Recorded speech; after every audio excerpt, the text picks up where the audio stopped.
வணக்கம். நாகராசா வர்ணூர் சிங்கம் வடமராட்சி வட கடத்தொழிலாளர் கூட்டுறவு சங்க சமாசங்களின் உபதலைவர். நேற்றைய தினம் 23 சனிக்கிழமை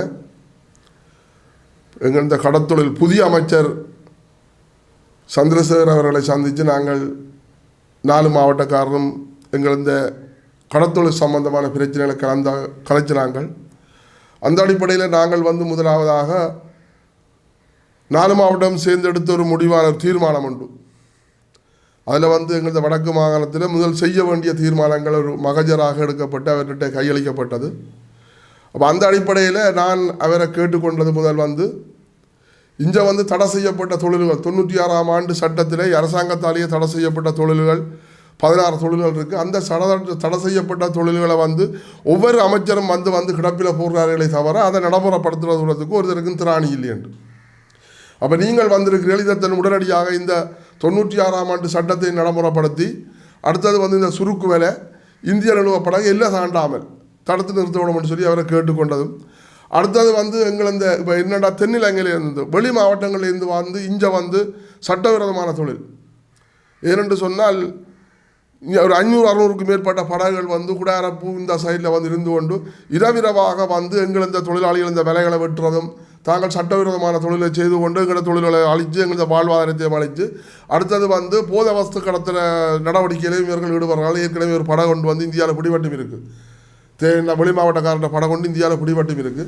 அப்போ இது சம்மந்தமாக நாங்கள் வச்சுனாங்க. நாங்கள் இனிமேல் வெளி மாவட்டக்காரருக்கு இங்கே அனுமதி வழங்க வேண்டாம். ஏற்கனவே இருந்தவர்களெல்லாம் லஞ்சங்களை வேண்டிக் கொண்டு அது நீரியல்துறையாக இருக்கலாம், அதுக்கு முன் அமைச்சராக இருக்கலாம், அல்லது டிஜியாக இருக்கலாம். ஏனென்று சொன்னால் பொருத்தங்கள் பேசி இப்போ ஒவ்வொரு படகுல 50,000 25,000 வரையும் ஒவ்வொரு படகுக்கு வேண்டப்பட்டிருக்கு. அது இங்கே யாழ் மாவட்டத்தில். வெளி மாவட்டத்தில் வெளியில் போய் அங்கே டிஜியிட்ட பொறுப்படுக்க எவ்வளோ லஞ்சம் கொடுத்து அவங்க அனுமதிகள் பெற்றார்களோ எங்களுக்கு தெரியாது. அப்போ இப்படியா இங்கே எல்லாம் லஞ்சம் லஞ்சம் ஊழல் ஊழல் ஊழல் என்ற ரீதி தான் போய்கொண்டே இருக்குது. ஒரு தரம் சரியான முறையில் நடவடிக்கைகள் இறங்குறதுக்கு எந்த விதமான ஒரு அரசாங்க உத்தியோகத்தரமாருக்கும் திராணி இல்லை. இன்றைக்கு நேற்றில் நாங்களும் இந்த யுத்த காலம் முடிஞ்ச காலத்திலேருந்து எங்களோட கடல் வளம் அழிக்கப்படுது, கடல் வளம் பாதிக்கப்பட்டது, எங்களது தொழிலாளிகள் வாழ்வாதாரமின்றி அவதிப்படுகிறார்கள் சொல்லி நாங்களும் கத்தி இதில் எந்த வார அரசாங்க அதிபராக இருக்கலாம், ஆளுநராக இருக்கலாம், அல்லது அமைச்சர்களாக இருக்கலாம், கடத்தொழில் அமைச்சர்களாக இருக்கலாம், நீரியல்துறையாக இருக்கலாம், தங்களோட கடமைகளை செய்கிறதுக்கு தவறி ஊழலுக்கும் லஞ்சத்துக்கும் போய்த்தான் இவங்கள் பேர் வழியை போய்த்தான் எங்கள் இந்த வளங்களை எங்கள் இந்த மக்கள் இந்த வாழ்வாதாரத்தை வளைச்சு கொண்டிருக்கிறார் அழிக்கிறதுக்கு இவங்கள் துணை போய் கொண்டிருக்கிறார்கள். உண்மையின்படி நாங்கள் எங்களோட கடல் வளம் இன்றைக்கு நாங்கள் யுத்தத்துக்கு முதல் 48% மீனை நாங்கள் இங்கே பிடித்து கொழும்புக்கு அனுப்பி கொழும்பு ஊடாக நாங்கள் வெளிநாட்டுக்கு அனுப்பி கொண்டிருந்தது. அந்நிய செலவு இந்த கடத்தொழிலாளியே அந்நிய செலவாணி எவ்வளோத்தையும் பெற்று கொடுத்து கொண்டிருந்தாங்க. இன்றைக்கு நாங்கள் யுத்தம் முடிஞ்சு இன்றைக்கு எங்கள் இந்த வடக்கில் கடத்தொழிலாளிகள் சாப்பிட்றதுக்கு சரியான முறையில் உழைச்சி சாப்பிட்றதுக்கே எங்களுக்கு வழியில் ஒரு கட்டத்தில் உருவாகிருக்குது. ஏனென்று சொன்னால் இப்போ இந்த வெளிநாட்டு படகுகள் இந்தியா படகுகள் எங்கள் கடல் வளங்களை முற்று அழிச்சிருக்கிறார்கள். இங்கே உள்ள இழுவ படகுகள் இப்போ குருநகர் வெள்ளெடுத்துறை அங்கால மன்னாரில் உள்ள இழுவ படகுகள் முழுக்க இன்றைக்கு 1-2 இல்லை, அதுவும் ஆயிரக்கணக்கில் வந்துட்டுது. இன்றைக்கு அந்த படகுகள் முற்றுமுழுதாக இந்த கடல் வளங்களை முற்றாக அழைத்து கொண்டிருக்கிறார்கள். இது 96ஆம் ஆண்டு சட்டத்தில் இருக்குது. இந்த சட்டத்தில் 96ஆம் ஆண்டு சட்டத்தில் இந்த நடைமுறை இருந்தும் இந்த நடைமுறையை நடைமுறைப்படுத்த வக்கில்லாத அரசாங்க உத்தியோகத்தர் அது கொழும்பில் இருக்கிற டிஜி பணிப்பாளர்களாக இருக்கலாம், அடுத்த யாழ்ப்பாணத்தில் இருக்க உதவி பணிப்பாளர், அடுத்தது மற்றாக்களாக இருக்கலாம். இன்றைக்கு உங்களது பொறுப்பு என்ன? நீங்கள் கடல் வள நீரியல்துறை என்றால் என்னென்று தெரியாதாக்கள் நீரியல்துறை இருக்கிறீர்கள். நீரியல்துறையில் எங்கள்கிட்ட கடல் வளத்தை பாதுகாக்கணும். கடல் வளத்தை பாதுகாத்தா தான் மீன்வளம் பெருகு, மீன்வளம் பெருகா தான் எல்லாரும் செழிக்கலாம். இப்போ நாங்கள் கடத்தொழிலாளிகள் உழைச்சி சந்தோஷமாக இருந்தால் தான் எல்லாருக்கும் உழைப்பு வரும். அது நகைக்கடையாக இருக்கலாம், உடுப்பு கடையாக இருக்கலாம், அல்லது மரக்கறி எதாண்டாலும் மக்கள் கண்ணை மூடிக்கொண்டு வேண்டி சாப்பிடுவார்கள், கண்ணை மூடிக்கொண்டு செலவழிப்பார்கள். இன்றைக்கு நாங்களே சாப்பிட வழியில் சொன்னால் அதே மாதிரி எல்லாருக்கும் தான் அதில் கஷ்டம் வரும். அது உடுப்பு கடையாக இருக்கலாம், நகை கடையாக எல்லாருக்கும் அதில் ஒரு அரைக்கரவாசி விழுக்காடவைக்கு இருக்குது. அப்போ இன்றைக்கு எங்களது கடல் வளத்தை பாதுகாக்க தவறினவங்கள்லாம் இந்த முழு பேரும் இருக்கிறாங்க. நாங்கள் முன்னுக்கு இருந்த ஆளுநர்கிட்டையும் போய் கழிச்சுனாங்க, கடிதம் கொடுத்துனாங்க, அடுத்தது அரசாங்க அதிகாரிக்கும் கடிதம் கொடுத்துனாங்க, எல்லாருக்கும் கடிதம் கொடுத்துனாங்க. ஆனால் ஒரு தரம் நடைமுறைப்படுத்த இல்லை. அப்போ இன்றைக்கு அமைச்சர் நேற்றைக்கு அவர் அமைச்சரை சந்தித்து நாங்கள் எல்லா கோரிக்கையும் வச்சுனாங்க. அவருக்கு கோரிக்கையை வைக்கல. அவர் சில ஏன்னு சொன்னால் உடனடியாக செய்ய வேண்டியதும் இருக்குது, உடனடியாக செய்ய முடியாததும் இருக்குது. சிலது வந்து ராஜதந்திர அடிப்படையில் தாங்கள் செய்ய வேணும் என்ற ஒரு குறிக்கோளையும் அவர் இன்றைக்கு பேசிக்கொண்டு போனவர். உண்மையின்படி இவருக்கு ஏற்கனவே எங்களுக்கு இந்த பிரச்சனை தெரியும். வடக்கு மாகாணத்தில் வந்து கடத்தொழில் அமைப்புகள் வந்து கடத்தொழில் மக்கள் வந்து படுற கஷ்டம். இவர்கள் தேர்தலில் வந்து வெற்றி பெறக்கும் மேலே இவருக்கு இவர் யாழ்ப்பாணத்தில் ஒரு ஜேவிபி இந்த உறுப்பினராக இருந்தவர். இவருக்கு சகல விடயங்களும் தெரியும். சகல விடயங்களும் நாங்கள் இவரோட கதைச்சிருக்கிறோம். ஜனாதிபதி தேர்தலுக்கு முதலே நாங்கள் எத்தனை பேரை சந்தித்து இவரை கூப்பிட்டு நாங்கள் இவரோட கதைச்சிருக்கிறோம். இன்றைக்கு கதைச்சும் ஜனாதிபதி வந்து ஜனாதிபதி வெற்றி அடைஞ்சு ஜனாதிபதி குமாரநாயக்கா வந்த உடனே சில அதிரடியான முறையில் சில அதிரடி நடவடிக்கைகள் எடுத்தவர். அதே மாதிரி ஏறந்த கடத்தொழிலில் உங்களால் எடுக்க முடியலை. ஏற்கனவே சட்டம் இருக்குது. சட்டத்தை உருவாக்குறது அரசாங்கம் தான். 96ஆம் ஆண்டு சட்டத்தை உருவாக்குறது அரசாங்கம். 2017ஆம் ஆண்டு உருவாக்கப்பட்டது அரசாங்கத்தால் உருவாக்கப்பட்டது. அப்போ அந்த சட்டத்தை ஏன் உங்களோட அதிரடியான முறையில் உடனடியாக இந்த உள்ளூரில் இருக்க தடை செய்யப்பட்ட தொழில் ஏன் உங்களால் நடைமுறைப்படுத்த முடியலை? அது ஜனாதிபதியாக இருக்கலாம், கடத்தொழில் அமைச்சராக இருக்கலாம், கடத்தொழில் அமைச்சர் செயலாளராக இருக்கலாம், இல்லாது பணிப்பாளர் நாயகமாக இருக்கலாம். ஏனென்றால் பணிப்பாளர் நாயகம் படம் போட்டு காட்டுவார். அவர் படங்களெல்லாம் போட்டு காட்டுவார். இன்னென்ன தொழில் தடை, இதுக்கு இவ்வளோ தொழில் தடை என்று சொல்லி இந்த வந்து படம் எல்லாம் போட்டு காட்டி போட்டு போனவர். இதனால் எத்தனையோ ஊடகத்திலையும் சொல்லியிருக்கிறேன். அப்போ இதுகளை எல்லாத்தையும் நாங்கள் இப்போ வந்து கடத்தொழில் அமைச்சரோட கதைச்சிருக்கிறோம். கடத்தொழில் அமைச்சருக்கு விரிவாக சொல்லியிருக்கிறோம். நான் விரிவாக அவருக்கு எடுத்து கூறினேன் எங்களது பிரச்சனை. அடுத்தது ஒரு கடத்தொழிலாளிக்கு ஓய்வூதியம் பெறுது 1220 ரூபா. ஒரு கடத்தொழிலாளி இந்த ஒரு ஓய்வூதியம் மாதத்துக்கு 1200 ரூபா வருதுன்னு சொன்னால் ஒரு 1200 ரூபாவே ஒரு நாளைக்கு என்ன சாமான் வேண்டலாம்? ஒரு நாளைக்கு சாப்பிடவே 10,000 ஒரு 1200 ரூபாவை ஒரு மாதத்துக்கு இன்றைக்கு ஓய்வூதியம் மட்டும் கொடுக்கிறேன். ஆனால் மற்றது எல்லாத்துக்கும் கூட்டிக்கிறேன். இப்போ உத்தியோகத்தர் வேறு கூட்டுப்படுறது ஓய்வூதியம்னா பழைய ஓய்வூதியம் எடுக்கிறாங்களோ கூட்டு அரசாங்க உத்தியோகத்தர் வேறு ஓய்வூதியம் எடுக்கிறாங்களோ கூட்டுப்படுது, எல்லாருக்கும் கூட்டுப்படுது. கடத்தொழிலாளி இது ஓய்வூதியம் ஏன் கூட்டுப்படையில்லை? இப்படி இன்றைக்கு கடத்தொழிலாளருக்கு புரோகிப்பியல் அடிச்சோன்னு சொல்லி வவுச்சரில் சைனை வேண்டினாங்கள். சைனை வேண்டினால் அந்த காசு எங்கே போச்சோ எங்களுக்கு தெரியாது, யார் கொள்ளை அடித்தாலும் எங்களுக்கு தெரியாது. அதே மாதிரி இப்போ ஜனாதிபதி தேர்தலுக்கு வந்து உடனடியாக வந்தாங்க. உங்களை விலதாரம்னு சொல்லி எல்லார்ட்டையும் வவுச்சர் போமொழியை சைனை வேண்டி கொண்டு அந்த படம் எடுத்துதா இந்த படம் எடுத்துதா என்று சொல்லி எல்லாத்தையும் வேண்டி கொண்டு போனாங்க. விலை இல்லை. இன்றைக்கு மானியத்தில் என்ன மண்ணெண்ணெய் தாரம்னு சொல்லி மானியத்துக்கு வந்து கையெழுத்த வேண்டி கொண்டு எல்லாரும் பதிஞ்சு கொடுத்தாச்சு. இன்றைய வரையும் மானியம் வரையில்லை. அப்போ இதுகளெல்லாம் இனிமேல் இப்போ புதுசாக வந்த உடனடியாக கடத்தொழில் அமைச்சர் இதுக்குரிய நடவடிக்கை அதிரடியாக சில நடவடிக்கைகள் எடுக்கணும். இன்றைக்கு எங்களோட கடல் வளத்தை பாதுகாத்து நாங்கள் திருப்பியும் பழைய காலம் மாதிரி நாங்கள் அந்நிய செலவாணியை நாங்கள் மீன்பிடியில் பெற்றுக் கொடுக்கணும். அப்போ இன்றைக்கு தடை செய்யப்பட்ட தொழில் எல்லாத்தையும் நிறுத்தி இந்த சுருக்கு வேலை இந்திய நிலுவப்படகு வந்து எல்லாம் தாண்டால் வச்சிருந்தால் எங்களுக்கு கட்டாயமாக எங்களோட கடல் வளம் 1 வருஷமோ 2 வருஷத்துக்குள்ளே அது திருப்பியும் உற்பத்தி ஆகும், வளரும். அதில் திரும்பியும் மீன் வளம் பெருகு நாங்கள் திருப்பியும் பழைய காலம் மாதிரி மீனை பிடிச்சி நாங்கள் கட்டாயமாக இந்த அரசாங்கத்துக்கு நாங்கள் யார்கிட்டையும் பிச்சை எடுக்க போக வேண்டிய அவசியம் எங்களுக்கு இல்லை. யார்கிட்டையும் போய் எங்களுக்கு அதுதான் இதாண்டு கேட்க வேண்டிய அவசியம் எங்களுக்கு இல்லை. நாங்கள் வந்து ஜென்டில்மேன் மாதிரி நாங்கள் இருப்போம். எங்களுக்கு இந்த தடை செய்யப்பட்ட தொழில் எல்லாத்தையும் நிறுத்தினால் நாங்கள் அரசாங்கத்துக்கு நாங்கள் உழைச்சி கொடுப்போம். இன்றைக்கு எங்களை இந்த தொழில் எல்லாத்தையும் இன்றைக்கு சட்டவிரோதமான தொழில் எல்லாத்தையும் ஊக்குவிச்சு இன்றைக்கு நீங்கள் என்ன செய்கிறீர்கள்? வெளிநாடு வழியை வந்து மீனை இறக்கி எங்களை சாகடிச்சு கொண்டு இருக்கிறீர்கள். எங்களை எப்படி என்னெந்த விதத்தில் சாகடிக்கணுமோ அந்த விதத்தில் சாகடிச்சு கொண்டு இருக்கிறீர்கள். அப்போ இனிமேல் தன்னை இப்போ வந்த புதிய கடத்தொழில் அமைச்சர் தயவு செய்து இதை கவனத்தில் எடுக்கணும். ஜனாதிபதி அவர்களோ அல்லது இந்த புதிய கடத்தொழில் அமைச்சர் இதை கவனத்தில் எடுத்து உடனடியாக தீர்க்க வேண்டிய பிரச்சனையை உடனடியாக தீர்க்க வேணும்.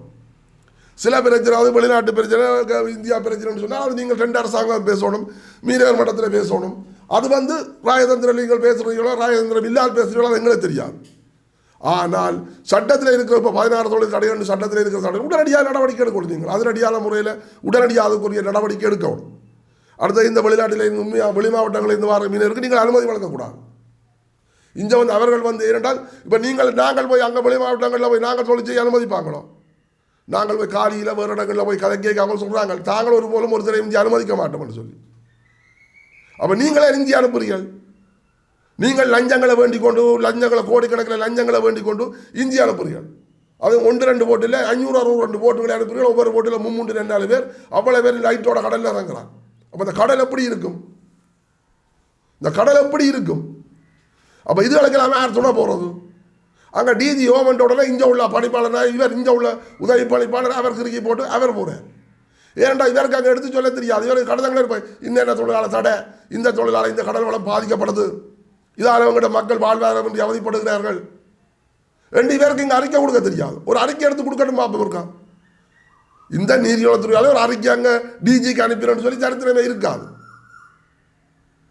எங்க தாங்கள் சட்டவிரோதமான தொழிலை கொடுத்து தாங்கள் தங்களோட பொக்கெட்டை நிரப்புறக்கூடிய அணுகல் பார்க்குறாங்களே தவிர கட்டாயமாக எங்களது தொழிலை எங்களது மக்கள் வாழணும், எங்களது வாழ்வாதாரம் பாதிக்கப்படக்கூடாது, எங்களோட கடல் வளம் பாதிக்கப்படாது, இந்த கடல் மாசடையக்கூடாதுன்னு சொல்லி எவனுக்கும் அதில் ஊக்கமும் இல்லை, எவனுக்கு ஒரு நாட்டமும் இல்லை. அப்போ இன்றைக்கு ஏற்கனவே அரசாங்க அதிபராக இருந்தவர் இப்போ திருப்பியும் ஒரு ஆளுநராக வந்திருக்கிறார். அவருக்கும் இதுக்கு ஏற்கனவே எங்கள்கிட்ட கடத்தொழில் சம்மந்தப்பட்ட பிரச்சனை அவருக்கு தெரியும். ஏற்கனவே அவரோட நாங்கள் சம்மந்தப்பட்ட பிரச்சனை கலைச்சிருக்கிறோம், அரசாங்க அதிபராக இருக்கே கலைச்சிருக்கிறோம். இப்போ அவர் வந்து இந்த கடத்தொழில் பிரச்சனைக்கு என்ன நடவடிக்கை எடுக்கிறாரோ எங்களுக்கு தெரியல. உண்மையின்படி சரியான ஒரு ஆளுநராக இருந்தால் இதுக்குரிய நடவடிக்கை எடுக்கணும். இந்த சட்டங்களை நடைமுறைப்படுத்துறதுக்கு அவரும் ஒரு ஆக்கபூர்வமான நடவடிக்கை எடுக்கணும். அப்போ இது சம்பந்தமாக இல்லை, நாங்கள் இது சம்பந்தமாக நேற்றைக்கு 23ஆம் நேற்றைக்கு நாங்கள் கடத்தொழில் அமைச்சருக்கு வடிவாக எடுத்து கூறினாங்க. நான் அண்டு இல்லை, எல்லாரும் அதில் வந்தவர்கள் எல்லாரும் கூறினார்கள். ஆனால் அதுக்கு ஒரு விஷப்பாம்பும் வந்திருந்தது, ஒரு விஷ கிருமி விஷப்பாம்பும் ஒன்று வந்து அந்த கூட்டத்துக்கு வந்திருந்தது. ஆனால் ஒன்றும் கதைக்கே இல்லை, மௌனமாக இருந்து விட்டார்கள். நாங்கள் இந்த கூட்டம் முடிஞ்சோடனே வந்துவிட்டோம். ஆனால் நாங்கள் உண்மையின்படி கடத்தொழில் அமைச்சரையும் திரும்பி இப்போ புதுசாக வந்த கடத்தொழில் அமைச்சர் திரு சந்திரசேகர் அவர்களையும் எங்களது மாண்பு ஜனாதிபதி அவர்களையும் தயவாக மாண்புவாக கேட்கிறது, உடனடியாக 96ஆம் ஆண்டு சட்டத்தை நடைமுறைப்படுத்தி இதை சுருக்குவலையை நிப்பாட்டணும்னு சொல்லி உடனடியாக நாங்கள் இருக்கிறோம். நீங்கள் அதனுடைய நடவடிக்கை எடுக்கிறீர்கள், அதே மாதிரி இதுவும் ஒரு நடவடிக்கை அவங்க இந்த கவனத்தில் எடுத்து இதுக்கு உடனே இந்த சட்டத்தை கையில் எடுத்து உடனடியாக அதுக்கு ஒரு நடவடிக்கை எடுக்கணும்னு உங்களோட தாழ்மையுடன் கேட்டுக்கொள்கிறேன். இன்றைக்கு எங்கள் இந்த அரசியல் எங்கே போய் நிற்கிறோன்னு சொல்லி எல்லா மக்களுக்கும் தெரியும். ஏனென்று சொன்னால் ஜனாதிபதி தேர்தலில் 2 பழைய பல்கலைக்கழக மாணவர்களால் எங்களது தமிழ் மக்களை ஒன்றிணைத்து ஒரு உடையங்கள் நிறுத்தி நாங்கள் எங்களோட தமிழ் தேசியத்தை வளர்த்து எங்களது தமிழற்ற பிரச்சனையை தீர்க்கணும் என்ற அடிப்படையில் தான் ஒன்று கூடி அதுக்கு ஒரு முடிவெடுத்து சங்கு சின்னம் அதுக்குரிய ஒரு ஜனாதிபதி தேர்தலுக்கு ஒரு நாளை நிறுத்தி அரியநேந்திரன் அவர்களை நிறுத்தி அதுக்கு ஒரு சங்கு சின்னத்தை எடுத்து நாங்கள் அதில் ஓரளவுக்கு வெற்றி கட்டுறாங்க. யாழ் மாவட்டத்திலேயே 1 லட்சத்துக்கு மேற்பட்ட போட்டுகள் எடுத்துறாங்க. மற்ற மாவட்டங்களில் 10,000, 15,000, 5,000, 3,000 சொல்லி 2,26,000 போட்டு எடுத்துறாங்க. இன்றைக்கு அந்த சங்கு சின்னம் சில விசமிகளால் எங்களந்த அந்த கூட்டமைப்பு இந்த பொது கூட்டமைப்பிற்கு தான் எங்கள் தமிழ் தேசிய பொது கூட்டமைப்பு நாங்கள் ஒன்றாக உருவாக்கின கூட்டமைப்புகளை 2 விசமிகள் ஏற்கனவே அந்த பெரா சம்பந்தன் என்று சொல்லியிருக்கார். அதில் தினாந்தனையும் ஜோதிகத்தை அவரை குறிப்பிட்டிருக்கிறார். இவர்கள் வந்துதான் இந்த பிரச்சனைக்கு முக்கிய இந்த சங்கம் கொடுக்குறது காரணமாக நாங்கள் இவர்களால் தாங்கள் ஏற்கனவே இந்த யாப்பை திருத்தி நிலாந்தன் கையில் ஒப்படைச்சேன்னு சொல்லி அந்த பெரா சம்பந்தன் சொல்லியிருக்கிறார். அதில் வந்து தாங்கள் ஜனாதிபதி தேர்தல் முடிய நாடாளுமன்ற தேர்தல் முடிய மாகாண சபை தேர்தல் முடிய உள்ளூராட்சி சபை தேர்தல் எல்லாத்திலையும் நாங்கள் போட்டிட்டு நாங்கள் ஒரு தமிழர் முழுக்க ஒரு கிடையும் கூட நின்று நாங்கள் செய்ய வேண்டும் என்று சொல்லி தாங்கள் அந்த யாப்பை திருத்தி கொடுத்ததாகவும் அந்த யாப்பை இவர் எங்கே எரிஞ்சாலும் சொல்லி தெரியலைன்னு சொன்ன மாதிரி ஒரு வசனம் ஒன்று மீடியாவில் கொடுத்துருக்கிறார். அதில் வாட்ஸ்அப்பில் போய்கொண்டே இருக்குது. அப்போ இன்றைக்கு யோசிச்சு பாருங்க, இன்றைக்கு இந்த எங்களோட தமிழ் மக்களை ஒன்றிணைய விடாமல் இன்றைக்கு குழப்பி கூத்தாடுறார்களார். அதோடு சேர்ந்து இந்த 5-6 கட்சியும் சேர்ந்து அவையோட கலைஞ்சி பேசி அதை இந்த ஒத்துழைப்போட உண்மையான முறையில் அந்த சங்கம் தாங்கள் எடுத்து போட்டுனேன். தங்களோட கட்சிக்காக தாங்கள் சாங்கள் எடுத்து கொண்டு இன்றைக்கு என்னத்தை கண்ட நீங்கள் நாங்கள் அதற்கு எதிர்ப்பு தெரிவித்தார்கள், சங்குக்கு போட விட்டாலும் நாங்கள் அறிக்கையும் எடுத்துறாங்க. இன்றைக்கு என்னத்தை கண்ட நீங்கள் இன்றைக்கு வடக்கு கிழக்கில் 400 சொச்ச அதை கட்சிகளும் சுயேட்சை குழுக்களும் இன்றைக்கு என்னத்தை கண்ட நீங்கள் என்ன செய்கிறீர்கள்? இந்த இனிமேத்தன்னும் உங்களுக்கு உண்மையின்படி இந்த தேர்தல்கள் அனைவரும் தமிழ் மக்கள் முழு பேரும் சோசம் மானம் சூடு சுரண உள்ள தமிழ் மக்கள் என்று சொன்னால் இப்போ வெறும் மாவீரர் தினத்தில் தன்னும் நீங்கள் விளக்கேற்க சம்மதப்படுங்கோ. நாங்கள் எல்லாரும் ஒன்றிணைவோம், தமிழ் தேசியத்துக்காக நாங்கள் பாடுபடுவோம், எங்கள் இந்த பிரச்சனைக்கு நாங்கள் முற்றுப்புள்ளி தீர்வு காணுவோம் என்று சொல்லி எங்கே ஏலும் என்று சொன்னால் அந்த மாவீரர் தின விளக்கேற்ற உரையில் நீங்கள் அதில் ஒரு உடனடியாக நீங்கள் அறிக்கை விடுங்கோ. நாங்கள் இனிமேல் பிரிஞ்சு நிற்க மாட்டோம், எல்லாரும் ஒன்று சேர்ந்து ஒரு கூடையங்களை நின்று எங்களை தமிழ் தேசியத்துக்காக நாங்கள் வந்து பாடுபடுவோம், தமிழ் தேசியத்துக்காக உழைப்போம். எங்களது இந்த விடுபட்ட இடங்கள் என்றாலும் சரி, தொழிற்சங்கங்கள் என்றாலும் சரி, தொழிற்சாலைகள் என்றாலும் சரி, எல்லாத்துக்கும் நாங்கள் நடவடிக்கை எடுத்து எங்களது தமிழ் வடக்கு கிழக்கில் உள்ள இடங்கள் எல்லாத்தையும் நாங்கள் பாதுகாத்து எங்களது மக்களை சரியான முறையில் சுபிட்சமான வாழ்றதுக்குரிய நடவடிக்கை எடுப்போம்னு சொல்லி உறுதி கூறிய ஒரு முடிவெடுத்து நீங்கள் உடனடியாக வடக்கு கிழக்கில் ஒரு பொதுச்சபையை கூடி அந்த பொதுச்சபை ஊடாக ஒரு குழுவண்ணை நியமித்து அந்த குழு ஊடாக எங்கள் இந்த வடக்கு கிழக்கில் என்னென்ன செய்யப்பட வேண்டும், எங்கெங்கே இடங்கள் விடப்பட வேணும்னு சொல்லி ஒரு அறிக்கை ஒன்று எழுதி சரியான முறையில் அறிக்கை ஒன்று எழுதி அதை வந்து ஜனாதிபதி ஊடாக போய் ஜனாதிபதிகிட்ட கையெழுத்தி ஜனாதிபதி ஊடாக இந்த பிரச்சனையை தீர்க்கணும். ஆனால் அந்த பொதுச்சபை ஊடாக வர குழுவில் லஞ்சம் பண்ணுறவனோ வெளிநாட்டுகளுக்கு விலை போகிறவனோ அதுக்குள்ள வரக்கூடாது. ஏனென்று சொன்னால் இப்போவே கல்லறின் உள்ள பேர் தான் எங்களோட சங்கம் இப்படி ஆரடிச்சு எங்களோட தேசிய தமிழ் தேசியத்தை கொடுத்து தமிழ் தேசியம் என்று கதைக்கிறாங்க. தமிழ் தேசியம் என்றால் என்னென்னு தெரியாமல் தான் கதைக்கிறாங்க. தமிழ் தேசியம் என்று சொன்னால் எல்லாரும் ஒன்றிணையோட முதல் வடக்கு கிழக்குல இலங்கையில் இருக்கிற தமிழில் எல்லாரும் ஒன்றிணைந்து ஒரு கூட நின்று தமிழ் தேசியத்துக்காக பாடுபடுறது தான் தமிழ் தேசியம். நீங்கள் தனியாக நின்று அங்கே சும்மா அங்கே போய் அங்கே இந்திய நக்கி போட்டு வந்து தமிழ் தேசியம் பற்றி கதையக்கூடாது. தமிழ் தேசியம் என்றால் ஒன்று சேர். தமிழ் தேசியம் தமிழ் மக்களுக்காக நாங்கள் பாடுபடுறோம், தமிழ் தேசிய மக்களுக்காக நாங்கள் போராடுகிறோம். சும்மா ஒரு இடத்துல போய் போராடுறோம். சரி, நீங்கள் இப்போ இன்னைக்கு விகாரைக்கு முன்னால் போராடுறீர்கள் சொன்னால் யாருக்கு அறிவிக்கிறீர்கள்? ஒவ்வொரு அமைப்புகள் இருக்குது. அந்த அமைப்புகள் அணுகி அந்த அமைப்பில் இருந்து ஆக்கள் எடுக்கும், ஒரு ஒன்றிணைந்து போராடுங்க. நீங்கள் தனியாக 4 சுலோகத்தை பிடிச்சி போட்டு நான் பெரிய ஆகட்டு காட்டி கொடுத்தீங்க. இப்போ இன்றைக்கு என்ன நடந்தது? உங்களுக்கு எல்லாருக்கும் என்ன நடந்தது? இன்றைக்கு சங்கு சின்னத்தில் ஒருத்தர் வந்து உண்மையாக வன்னியில் விட்டுட்டான்னு சொல்லி அதுவும் ஒரு கவலை எங்களுக்கு. ஆனால் இனிமேத்தன்னும் மாவீரர் நாளில் சபதப்படுங்கோ, மாவீரர் தினத்தில் இன்றைக்கு சபதப்படுங்கோ. அது ஒரு புண்ணியமான ஒரு தேசியமான நாள். இன்றைக்கு மாவீரர் தினம். இன்றைக்கு அதில் இருந்து ஒரு சபதத்தை எடுப்போம். நாங்கள் எல்லாரும் தமிழ் மக்கள் எல்லாரும் ஒன்றிணைந்து ஒரு குடையின் கீழே நின்று நாங்கள் தமிழ் தேசியத்துக்காக பாடுபட்டு எங்கள் இந்த மக்கள் இந்த விடுவுக்காக பாடுபடுவோம். எங்கள் இந்த விடுவென பிடிபட்ட நிலங்களை விடுவிப்போம், தொழிற்சாலைகளை வைப்போம். இந்த தமிழ் மக்களுக்கு தேவையான எல்லாத்தையும் செய்கிறதுக்குரிய நடவடிக்கை எடுக்கிறதுக்குரிய இதை நீங்கள் எங்கள் இந்த மாவீரர் தினத்தில் நீங்கள் உண்மையின்படி சரியான ஒரு சூடு சுரண உள்ள தமிழன் தேசியத்தை பற்றி கேட்கிற தமிழர் என்று சொன்னால் ஒன்று சேர்ந்து ஒன்று தேசியத்தை பற்றி கதையுங்கோ. தனியாக ஒன்று தேசியத்தை பற்றி உங்களால் ஒன்றுமே ஆட்ட முடியாது, கிழிக்கவும் முடியாது, உங்களால் ஒன்றுமே செய்யவும் முடியாது. இன்றைக்கு மக்கள் ஓரளவில் உங்களுக்கு பாடம் படிப்பிச்சிருக்கிறேன். இனிமேல் தண்ணி நீங்கள் திருந்தேன்னு சொன்னால் உங்களை இன்னும் பெருங்காலத்தில் உங்களை இந்த நிர்வாகம் இடம் தெரியாமல் மக்கள் ஓட விட்டு கிடைக்க வேண்டிய ஒரு கட்டம் இருக்குது. இன்றைக்கே எத்தனை பேர் இன்றைக்கு மூக்காலையும் சிந்தி எல்லா தலையும் சிந்தி எல்லா பக்கத்தாலையும் சிந்தி கொண்டு எல்லாம் இருக்கும். இதுகளை எல்லாத்தையும் கவனத்தில் எடுத்து தயவு செய்து இனிமேல் தண்ணி இந்த மாவீரர் தினத்தில் நீங்கள் உறுதிமொழி எடுத்து எல்லாரும் வடக்கு கிழக்கு இலங்கையில் உள்ள தமிழர் எல்லாரும் ஒன்றிணைந்து நாங்கள் தமிழ் தேசியத்துக்காக பாடுபடுறதுக்கு ஒரு கூடையின் கீழ் வந்து நான் சொன்னது மாதிரி ஒரு பொதுச்சபையை உருவாக்கி அதில் குழுவை உருவாக்கி அந்த குழு ஊடாக உடனடி ஜனாதிபதிக்கு அறிக்கைகளை கொடுத்து இந்த பிரச்சனை இல்லாமல் எங்கள் தமிழகத்தில் இந்த வடக்கு கிழக்கில் இருக்குது உடனடியாக செய்யப்படும், இந்த தீர்க்கப்படணும், இந்த இடம் விடுவிக்கப்படும். இன்றைக்கு யோசிச்சு பாருங்க, பலாலி மயிலட்டி எல்லாம் ஒவ்வொரு தொழிலாளிகள் எங்கேயோ இருந்து கஷ்டப்படுறான். அவங்க இடம் விடுவிக்கப்படவில்லை. அந்த இடம் பிடிவிக்கப்படுறதுக்கு யார் பாடுபடணும்? 6 பேர் காய்க்கிறான். அப்போ ஒன்று சேர்ந்து நாங்கள் குரல் கொடுத்து ஒரு குடையின் கீழே போயிட்டால்தான் எங்களை சில காரியங்கள் சில விஷயங்களை பெறலாம்.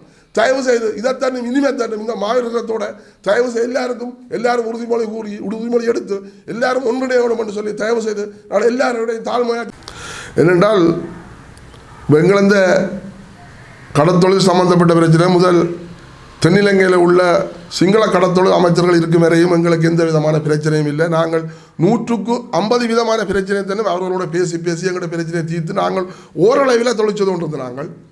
அப்போ இன்றைக்கு தமிழ் கடத்தொழில் அமைச்சர் இதுக்கு முதல் அவர் ஒரு தமிழன் கடத்தொழில் அமைச்சராக இருந்தவர். அவர்கள் வந்த பிறகுதான் எங்கள் இந்த கடல் வளங்கள் உண்மையாக சூறையாடப்பட்டது, சட்டவிரோதமான சூழலுக்கு ஊக்குவிக்கப்பட்டது. ஏனென்று சொன்னால் சிங்கள அமைச்சர்கள் இருக்க வரும் வரையும் இப்படியாக்கத்த ஒரு சட்டவிரோதமான தொழில்கள் இந்தியும் ஊக்குவிக்கப்படவும் இல்லை, நடைமுறையிலையும் இல்லை. அடுத்தது அவர்களோட நாங்கள் கலைச்சி பேசி ஏதோ நாங்கள் ஓரளவில் தானே நிம்மதியாக தொழில் செய்யக்கூடிய ஒரு நிலைமை இருந்தது. இன்றைக்கு கடத்தொழில் அமைச்சர் தமிழராக ஒருத்தர் வந்தாரோ அண்டையில் இருந்தால் எங்களுக்கு போல பாதிப்பும் வந்தது. அதே போல திருப்பியும் இப்போ ஒரு கடத்தொழில் அமைச்சர் தமிழராகத்தான் வந்திருக்கிறார். அவர்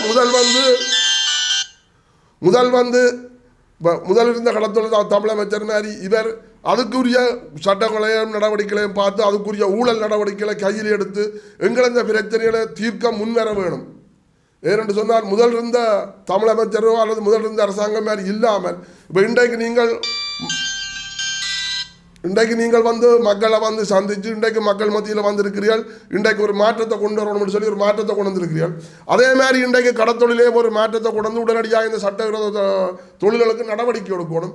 அல்லது முதல் இருந்த கடத்தொழில் தமிழ் அமைச்சர் மாதிரி நீங்களும் இல்லாமல் எங்களது மக்கள் மத்தியில் நீங்களும் எங்களது மக்களுக்கு ஒரு நம்பிக்கையாக ஊற்ற ஒரு செயலாக உடனடியாக சில நடவடிக்கைகளை செய்யணும் என்று சொல்லி தான் நாங்கள் எதிர்பார்க்கிறோம். ஏனென்று சொன்னால் முதல்வர் தமிழமைச்சர் எங்களை மாற்றி எல்லாத்தையும் முடிஞ்சது. இப்போ நீங்களும் ஒரு தமிழமைச்சராக வந்திருக்கிறீர்கள். உங்களை நாங்கள் நம்பி இருக்கிறோம். ஏனென்று சொன்னால் அனரகுமார திசாநாயக்கா ஜனாதிபதி இந்த தலைமையில் இன்றைக்கு மாற்றம் கொண்டு வரும்னு சொல்லி மாற்றத்தை கொண்டு வந்திருக்கிறார். ஆனால் இன்றைக்கு வரையும் அவர் வந்த உடனே சில நடவடிக்கைகள் எடுத்திருக்கிறார். ஆனால் இன்றைக்கு இந்த கடத்தொழில் விஷயங்களில் எந்த விதமான நடவடிக்கையும் எடுக்கப்படவில்லை, மாற்றங்கள் பெறவும் இல்லை. இந்த மாற்றங்களை தான் நாங்கள் எதிர்பார்க்கிறோம். சட்டவிரோதமான தொழிலில் நடவடிக்கை எடுக்கணும்னு சொல்லி அதை தான் நாங்கள் எதிர்பார்க்கிறோம். அதை நீங்கள் எதிர்பார்ப்பதாக இருந்தால் உண்மையின்படி நாங்கள் கடத்தொழில் மக்கள் உங்களுக்கு நாங்கள் உதவியாகவும் உங்கள் இந்த பின்னரத்திலே நிற்போம். அதை தவறும் பட்சத்தில் நீங்களும் தவறும் பட்சத்தில் நாங்களும் வந்து ஏதோ ஒரு கட்டத்தில் நாங்களும் ஒரு மாற்று நடவடிக்கை எடுக்க வேண்டிய ஒரு கட்டம் ஒன்று வரும்.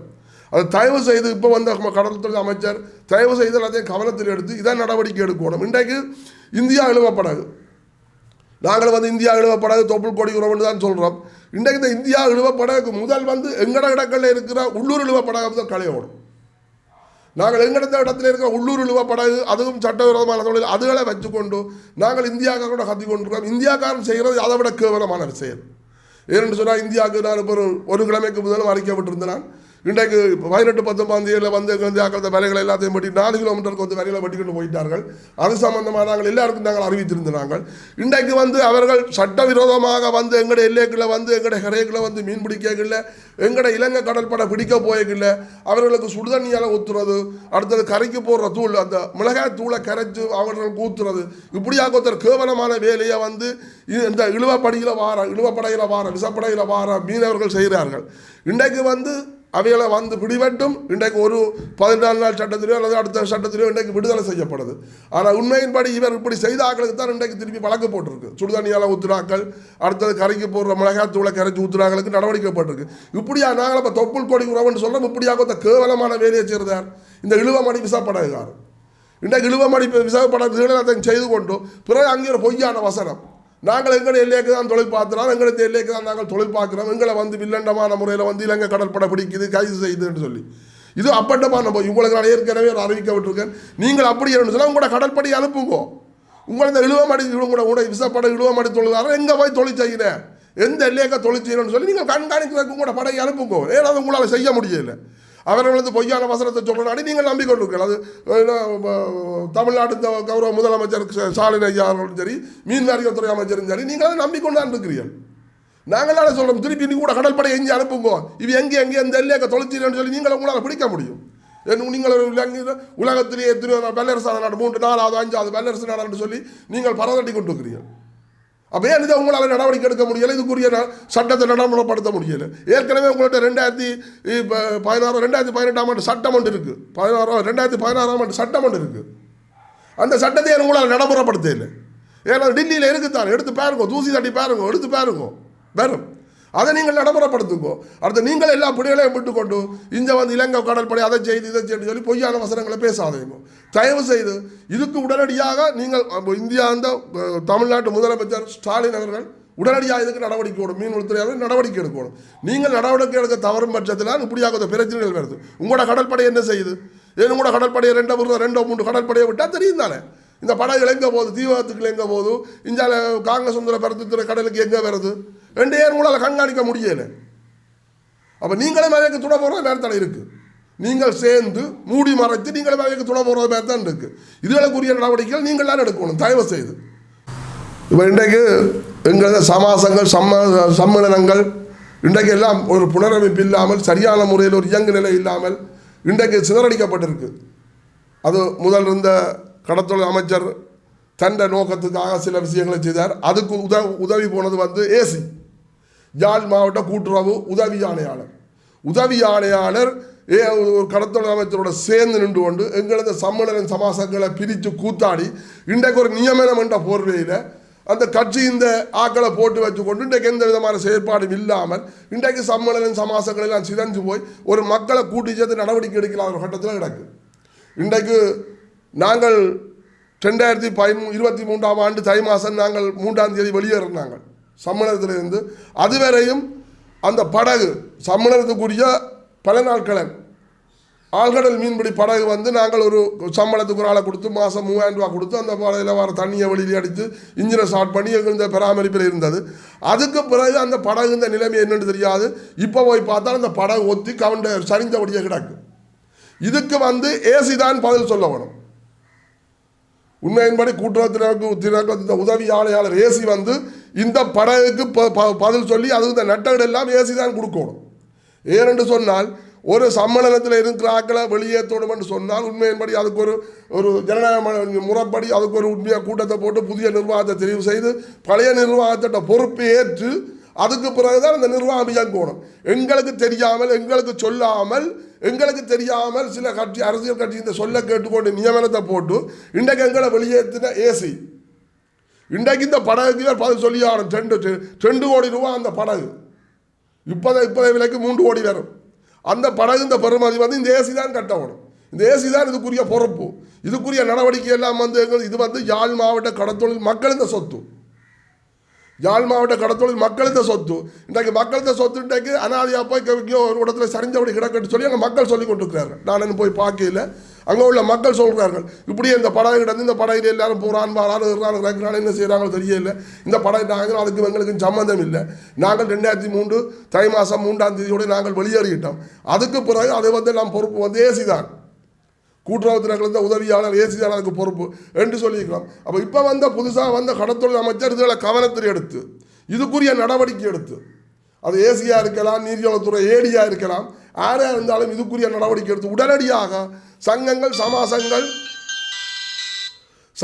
சமாசங்கள் சம்மேளனங்களை உடனடியாக ஜனநாயக முறைப்படி தெரிவு செய்து அவர்களை பலவாக இயங்குறதுக்குரிய நடவடிக்கை எடுக்கணும் என்று சொல்லி அந்த கடத்தொழில் அமைச்சர் தாழ்மையுடன் வேண்டிக் கொள்கிறேன். இச்செய்திகளுக்கு பிரதான அனுசரணை செல்வாசோக் இமோபிலியன், சுவிஸ் நாட்டில் முன்னணி நிறுவனம்.